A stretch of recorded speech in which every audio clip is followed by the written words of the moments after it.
This is a presentation of the Oklahoma Sports Network.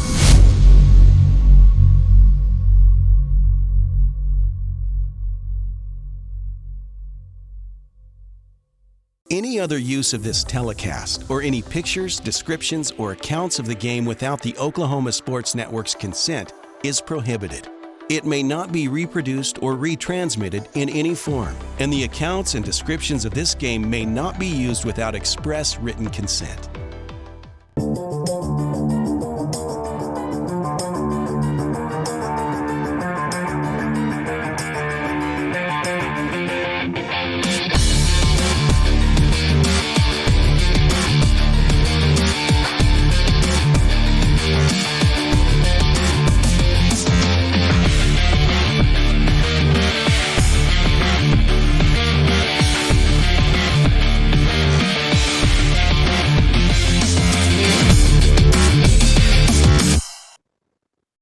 Hello, everyone. This is week 13 of the Middale Sports Report. We're pretty much down to one football team in Middale. That's Carl Albert. So in a moment, I will talk with Carl Albert head football coach Mike Dunn. And then we have one other interview, and that's with Dell City wrestling coach Kevin Davis. So we look forward to that. Right now, here is Carl Albert football.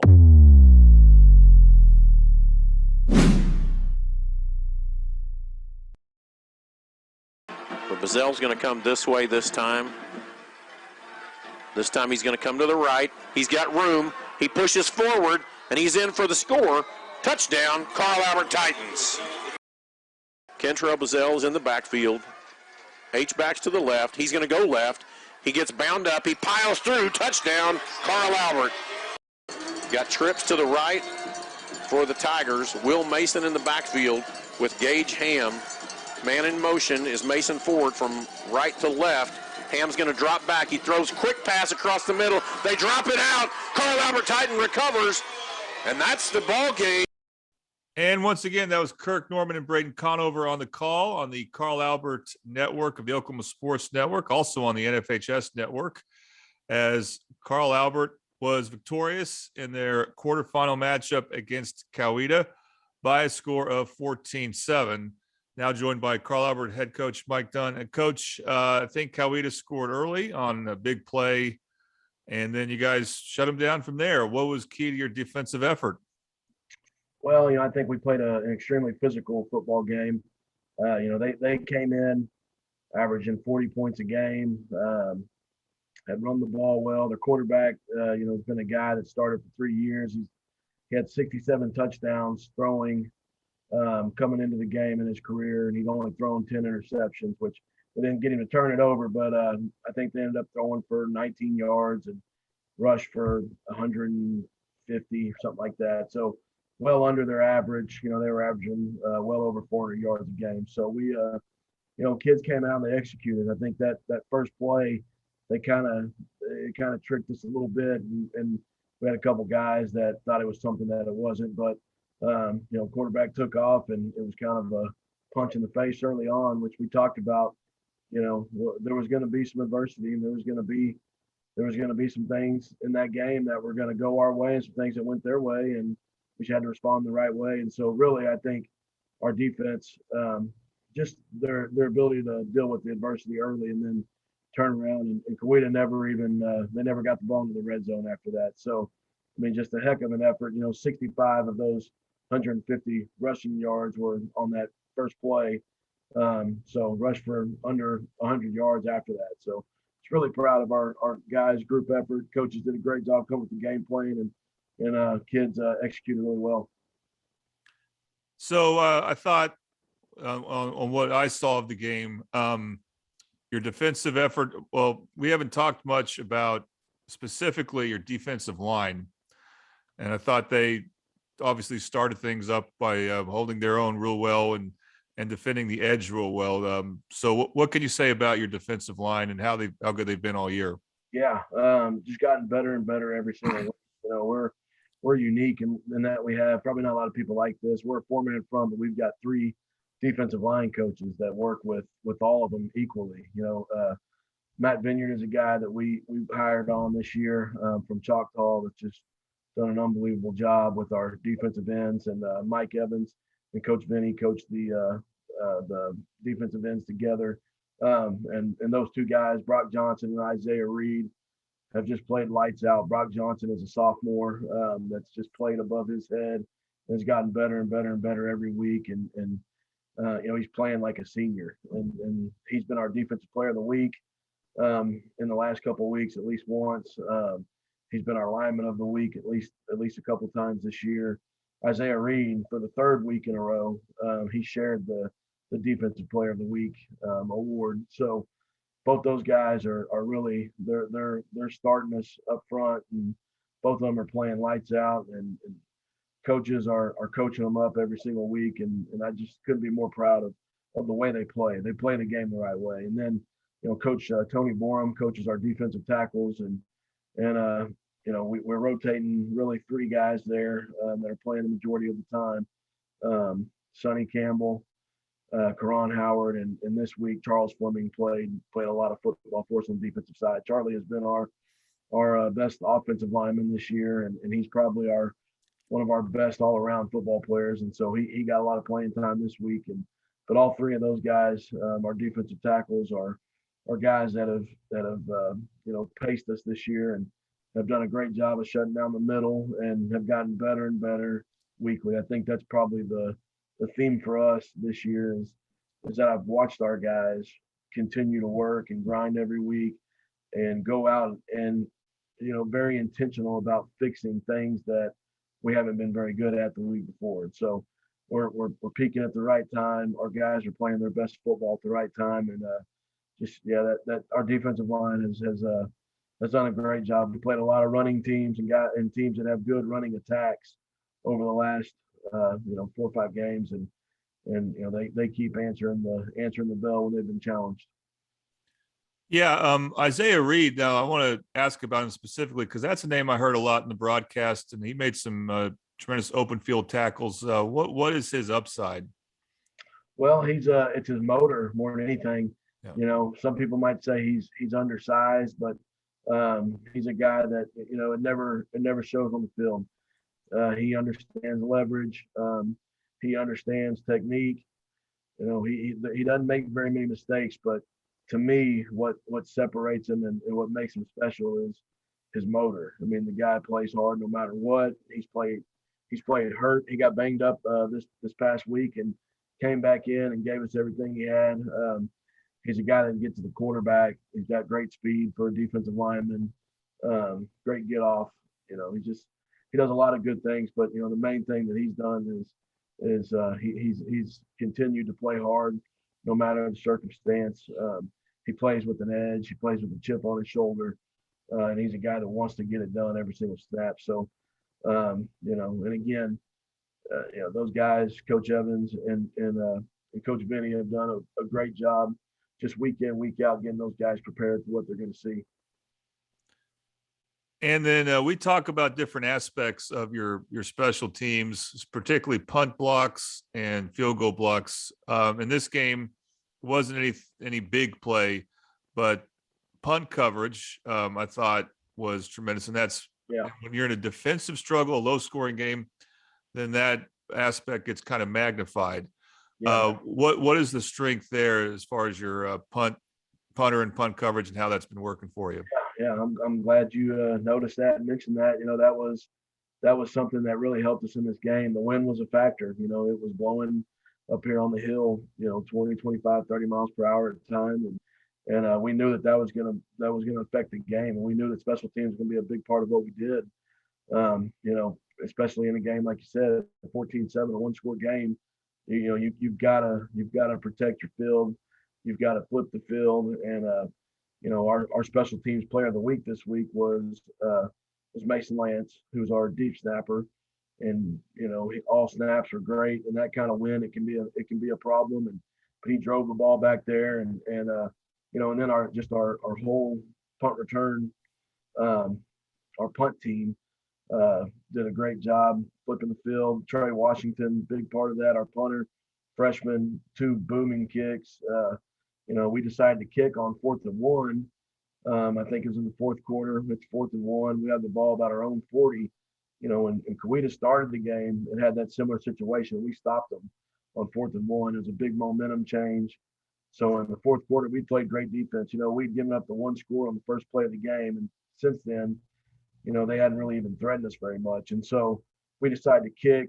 Trey kicks it all the way out of the end zone. He boomed it, but they had to start on their own 20 and try to drive 80 yards. And we just really felt good about what our defense was doing. And then, our punt return team also. I mean, we did a great job of, we've shown pressure, but we did a good job of pressuring and then setting the wall up this week. And and Xavier Thomas found the wall. We got a big return out of that. So, in a game where the field position and the wind is affecting that, you better be good at special teams. And this time of year, you better be able to run the ball a little bit too. And so, I think it played to our advantage. Our kids, they've been in this situation. They've been in those kind of games, and it showed Friday night. Never lost their cool, never lost their poise. Just kept grinding, kept supporting each other. And big time effort by our whole team. It was a complete team win, no doubt. Offensively, at two scoring drives, run the ball well. Those two drives took the lead for good early in the third quarter, and so you finished with only 14 points. But when your defense is playing well, do you measure your offense differently at that point, and then just how many points they score? Yeah, absolutely. I mean, when we made the decision coming out at halftime that we were gonna kick into the win. We wanted to win in the fourth quarter, and so we knew that third quarter we were going to be up against it. And in the third quarter, we went on I think a 6-minute drive, and the same thing in the first quarter. Our very first drive, we went on almost a 7-minute drive. We didn't get anything out of it. That was the one problem, but just going 7 minutes in the first quarter when you're up against the wind, that just pays dividends. People say that your best defense is a good offense. And when you get in that situation, really, you're just looking for first downs, keep the clock moving. And in that third quarter, we just kept saying, all we got to do is hold. We scored early, and then we just kept saying, you got to hold up. You got to hold up for a couple more minutes. And we got the ball back, I think, with a minute 45 left in the third quarter, and we got a couple first downs, and we're able to get the wind at our back. And then we punted a couple more times in the fourth quarter. And again, flipped the field, made them drive, and they couldn't do it. So, yeah, I mean, it was a great team win. And anytime your offense can at least churn out first downs and keep your defense off the field a little bit, that obviously helps. We want to score. We had a couple of chances where I think we could have gone up 2 scores, and I think we'd have been really, really, really comfortable up 2 scores. But we put it on our defense's back, and defense played well and finished out the game, and just great effort by those guys. I got to apologize now. My microphone is coming out on me, so I'm going with the regular computer mic here. But now as we look ahead to the week ahead, so I don't know how experienced you are at having a game the weekend after Thanksgiving, but obviously that presents an interesting challenge because you'll have a holiday and you won't have school. So obviously you can practice at different times. What's the plan for this week as far as practice? This interview is taking place on a Sunday night, so people know. So you got the whole week ahead of you right now as far as where we are at the moment. So how does dealing with Thanksgiving week as you prepare for your game look? Well, we're going to practice at 9 o'clock this week, 9 o'clock in the morning. That's pretty standard. Anytime you're practicing during Thanksgiving week or on a week off or a day off, we like to get in the morning, get it done and let people have their family time in the afternoon. And it's funny, it's the first time that I've done it, that I've practiced on Thanksgiving Day and had this week still with our team since 2013. And I was in Rockdale, Texas the last time we did it. And we went and made a semifinal run down there in Texas, fun season. And this kind of reminds me of that. But, aside from me, these guys, they've done it. This is the 6th time in a row. So these kids are used to it. Everybody last week, it's funny, you're on pins and needles about, do you talk about next week? You don't want to jinx it, do you talk about next week? Do you talk about the schedule? Do you talk about, but here, everybody, it's expected. It's funny. I say all the time, Carl Albert, we've been very, very spoiled with the success, but people come to expect it, and it's a special thing because not everybody gets to do it. But our team is used to it. Our coaches are used to it. It's just another week to everybody around here. We'll practice in the morning, and then on Thursday we actually practice a little bit earlier, just try to get people out to their families, an hour or two ahead of time. And but it's special time, and I was talking about the coaches and the players and the teams. They understand this week, but really our parents understand this week as well. They understand the relevance and the importance of POTD, practice on Thanksgiving Day. You see the parents are hashtagging it or sending it out or texting it out, and that's a pretty special thing when the parents, they understand that, it's a big holiday, and a lot of people are going to want to be with family and be other places, but they make time for the tradition of Carl Albert football practices on Thanksgiving Day. So really pretty cool deal. All right. Well, if your games haven't gotten any tougher, it's about to be real interesting here. Yeah. So you're going to play Collinsville. They've been a traditional power in the East, but obviously they haven't won a state title in a while because Carl Albert's had a monopoly on that. But this team is undefeated, and they beat Bishop McGuinness, I believe, by 3 scores, which is really hard to do. I mean, because Bishop McGuinness lost a bunch of close games. So that right there is impressive. And what can you say about this team? It maybe looks like on paper anyway, your toughest challenge yet. In 5A. Yeah. You definitely could say that. They're just a solid football team, all around. They don't make mistakes. They play good offense, play good defense. They play well in special teams. You can always tell a lot about a team with their effort when they're away from the ball or special teams. And this team, they play hard. They're well coached. They play hard. They've got good schemes in all their phases, and they've got kids that are hungry. They've got a very experienced quarterback. I think he's a 3-year starter. Running back, I think he's a 3-year starter. And they've got a good receiver out wide. Kind of got their own big 3 over there. And last week it was their rushing attack. I think they had almost 600 yards rushing against McGuinness. In big plays. I mean, they had 2 or 3 runs, 90 yards plus. But it's just you don't see a whole lot of weakness. I think they're a team that, like I said, well coached, and they execute what their coaches are coaching. That's a sign of a great football team. So it'll be a challenge. It's going to be another 4-quarter dogfight. It's like what we told our kids. Every time we've told our kids that, it's come true. And so they trust us on that. But it'll be a big challenge. You get this time of year, it's a joke, but I always say there's no turkeys left on Thanksgiving. These are all good teams.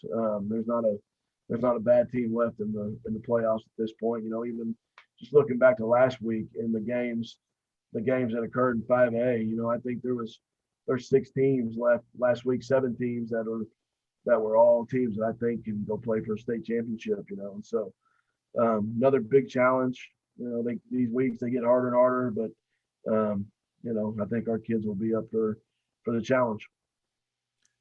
And the game is it Friday night or Saturday night? I missed that. Friday night, 7 o'clock at Western Heights. So you do get to play at Western Heights after all. Yeah. We missed our road game this year. Yeah. We're going to make up for it with Collinsville. Very different than playing the Jets. Yeah. But is it because of a certain year you get it at Oklahoma City when you play an East team? And yeah. Is that something you're happy about? Because that's not too far of a drive, obviously, for Carl Albert fans.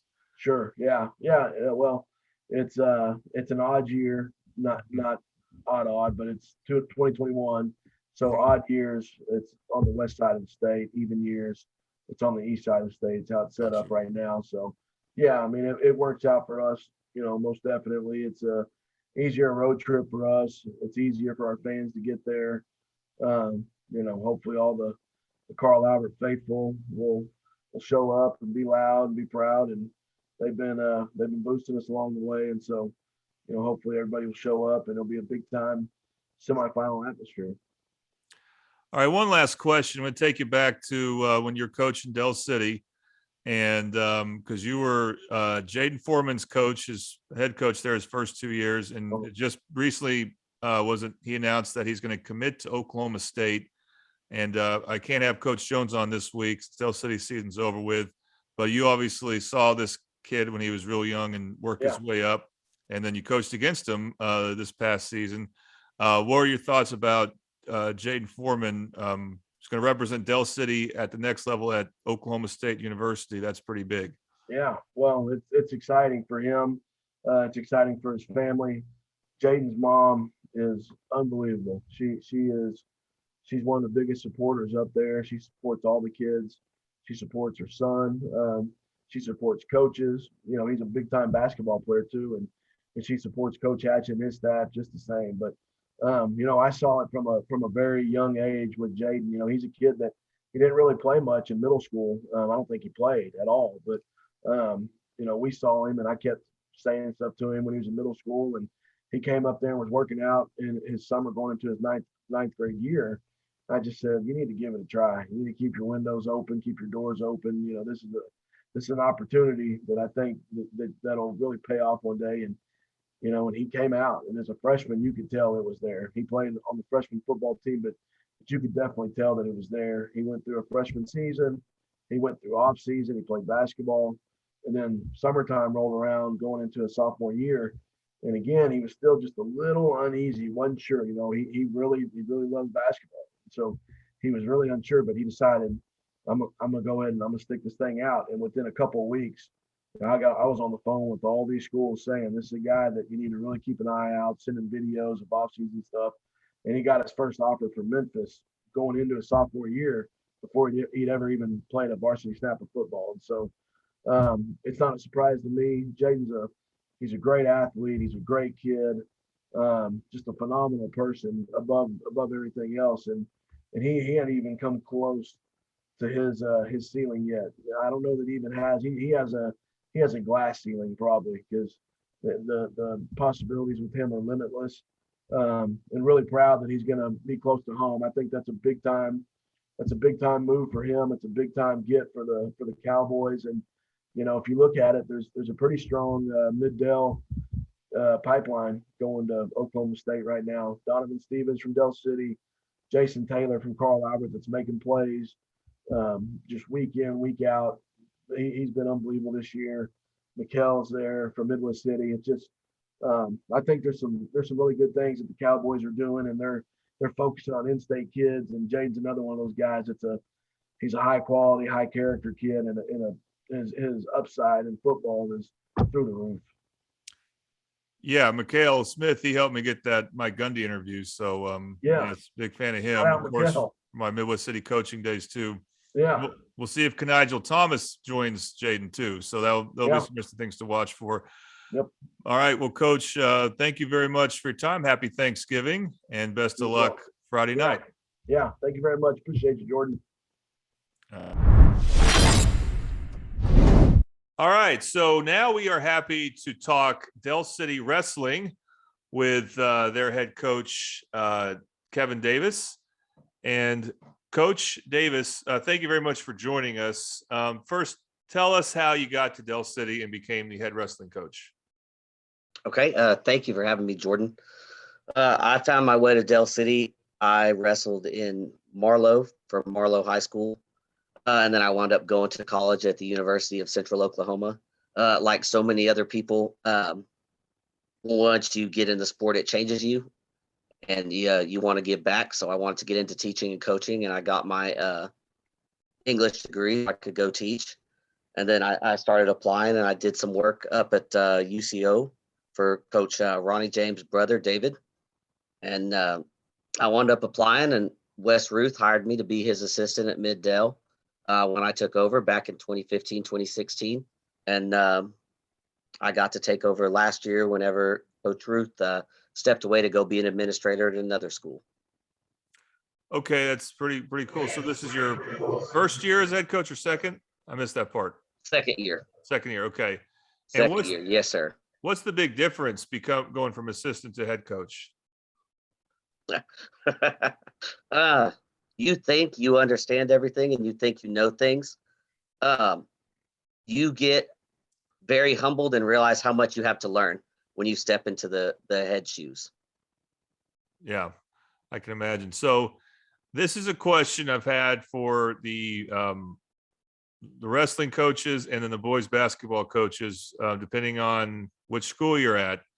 But in your case, when football's over, what's it like when that happens? Do you get an influx of wrestlers? Are those some of your best wrestlers coming from Del City football, or were you already kind of set at most of your weights? Um, it's always a tremendous help. I hate to see them so soon. I really hoped we would Yeah, go a little bit further. And so I told them that. I said, don't take it wrong, but I don't want to see you till December. Um, However, when they come in, traditionally, the best, most well-rounded athletes are the ones that participate in multiple sports. That's something that Coach Jones and I both believe in. And if you have a kid who's very talented in one area, if he can be an asset somewhere else, and or she, any of our Lady Eagles, we want them to try to participate and really see how much they can excel in some other arena. of course. Uh, and I know from a football perspective, wrestling is kind of sold as a way to help linemen and maybe get better at blocking or tackling. Is that do you find that that's kind of a message that's out there, and do you embrace that for wrestling as a way to help football players get better? Oh, absolutely. Wrestling, I love getting football players in our room or other athletes. We do help linemen, but wrestling is also an incredible sport to learn leverage, to learn positioning for your footwork, to get stronger. You work different muscles. It's also a good sport to help develop your mental toughness and learn to overcome some adversity, just like all the others. So I lean into it. I embrace it. I love it. Whenever we get football players in our room, I'm thankful. We have a good group that I'm starting to get that influx of players now, and I'm looking forward to working with. All right, well, Coach, so you guys have been at it practicing after school since October 1st, if I'm not mistaken. So simple question now, how's your team look so far? I'm excited. We are really quite young. We have a majority of sophomores and freshmen. There's some good senior leadership and junior leadership there as well, but I'm really excited. We have a young, hungry team this year. So I'm optimistic. We're going to take some lumps out there. We have a lot of good competition. We're not running away from anyone, but we'll get a lot of experience, and I'm excited to see what we can do. Now, Del City's kind of been in a similar boat with Midwest City when it comes to football this year in 6A, but then basketball 5A. And then I spoke with Midwest City's head wrestling coach a couple weeks ago, and he said that I think in some levels there'll be 5A and others 6A, if that makes sense. How would you describe it for you guys? We're in the same boat. When they draw up districts for your dual standings and your dual rankings, because wrestling has a split championship where you have a dual state champion and a tournament state champion. We are 6A when they drew that district up. So we're 6A dual, but we're 5A tournament. So when to go to dual state, our district is Enid, Owasso, Del City, and Broken Arrow. So we have to win our district to go to dual state. But our kids as individuals can compete at regionals and earn the right to go to the state tournament for wrestling. Okay. And another simple question. Who are some of your returners who were very strong last year, who you expect to make a name for himself this year? Okay. I'm very much looking forward. Kyron Lindsay, he was a starting lineman for Del City. He's going to be our heavyweight, and he's coming in, and he's got a tremendous amount of experience and really took off last year in his wrestling career, found a lot of success. So I'm looking forward to seeing him in the room. In addition to him, also coming from football, Jaquan Howard is another very hardworking, very talented young man that is hungry. I'm excited to get him in the room and get him going. Colby Clanton is another senior this year. He's come through our program all the way from Little League, middle school. His father, Tony Clanton, was a state placer and an all-stater for us. So we have a lot of really good senior leadership in the room this year. Very good. And when you look forward to this season, who are some of the tougher opponents you'll have on your schedule? We are going to, excuse me, we're going to duel Duncan on January the 11th, I believe. They're always a very strong contender in 5A, both duels and the tournament team. We're going to compete. We're going to duel Guthrie, another very strong 5A team. They're the second duel of the season. And we're also going to duel some of the 6A teams. We're going to duel Norman. We're going to duel Putnam City Original, Putnam City North. We've got a lot of good competition lined up for us. And are there a couple big duels, or I don't know if you call them meets, that you're going to host that you want to get the word out about?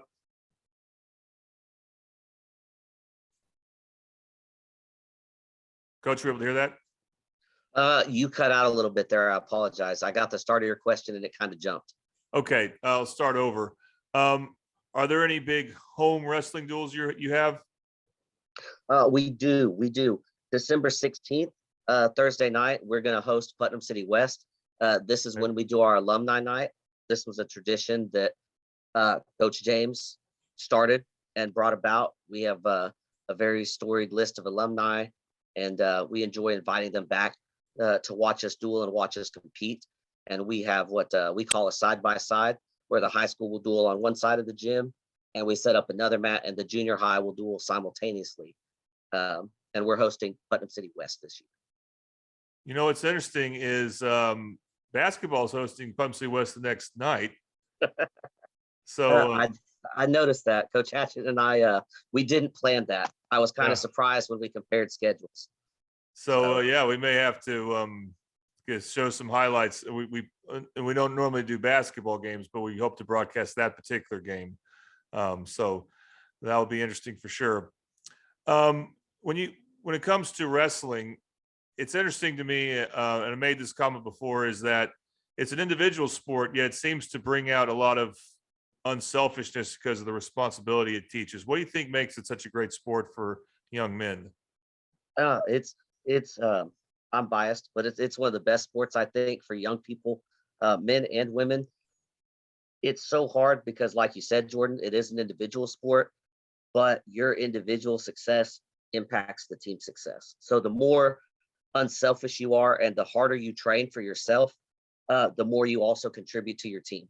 I've seen and been a part of multiple duels under Coach Ruth and myself when I took over coaching, where the duel is decided by the last match of the night. And people find the way, they have the strength of character to summons up the grit to not only win for themselves, but when they have their team beside them and the bench lights up and people are cheering, that brings a lot of motivation. And you never, I joke with the kids that I spend more time with them than my own family in season. And we are a family, and they don't want to let each other down. Yeah. And I also know that there's the Midwest City and Carl Albert are starting up girls wrestling. Is that something Del City's doing as well? Absolutely. This past summer, Del City alumni, Steve Ferguson, the middle school coach, Dwayne Denolf, and myself, we hosted a ladies technique camp that we're very excited about, that we're going to continue to host. But we were able to bring in some world-class talent to Carl Montgomery, who was a world silver medalist, Paige Baines, who's a two-time national champion in college, and then the local Becca Leathers came in, who was also a world bronze medalist. And we hosted about 30 young women this past summer, and they were the technicians. I and Coach Ferguson and Coach Denolf helped set it up, and we got out of the way. We're very passionate about growing girls wrestling and seeing girls succeed. In fact, last year at the state tournament, we had a wrestler, Raina Nash, whose older brother, Riddick Nash, had been wrestling, and so had Raina for years. And she's the first female qualifier for Del City to go compete at the state tournament. That's very cool. That's something we look forward to following as well. Do you find, and I've asked this question also to other wrestling coaches, but What's the challenge for wrestlers when it comes to making weight? Is that something that you have to get involved in a lot, or do you feel like at the high school level, are the students, the teenagers, are they able to take care of themselves pretty well?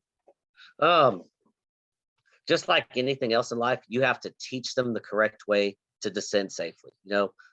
For our sport, you have to go do a body fat assessment. And you can only descend so much per week. The last thing that coaches want, or we want kids to change diets, to change what they eat and drink, and live a little bit healthier lifestyle, if you will, really stay nutrition focused and descend safely. And so part of coaching is showing kids the right way to do that and trying to teach them, not only wrestling, but hey, this is what you want to put in your body. Let's learn about nutrition. Let's learn how to improve ourselves so that the weight kind of comes off naturally and you're not trying to crash a couple pounds off before a duel. Absolutely. And I forgot to ask you this part here, but do you teach anything at Del City? Yes, sir, I do. I teach freshman English, and this is my 5th year teaching that. I taught 1 year of sophomore English, but freshman those are the people for me. Yeah, so teaching a core subject and being a head coach, that has to be very time consuming. Have you figured out how to manage that? It's a little bit different, like you asked me earlier. I have had to continually adjust and work with my time management skills. And since becoming a head coach, I've become much more organized, and I like to keep myself on task. Just like I plan my practices for my kids minute by minute, I try to stay pretty darn organized myself in my daily life to get everything done. All right, that sounds great. So, Coach, we look forward to seeing how your team progresses throughout the season, and we really appreciate your time. Thank you very much. Thank you so much. I appreciate you.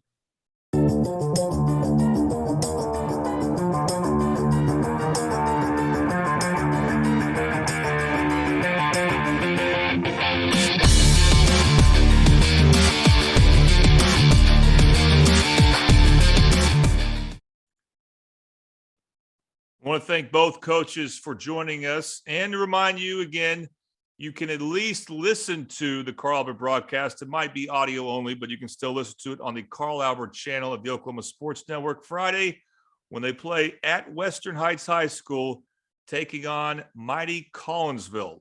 We look forward to that. Again, have a happy Thanksgiving, everyone, and thanks for watching. We look forward to being back with you next week for week 14 of the Mid-Dale Sports Report.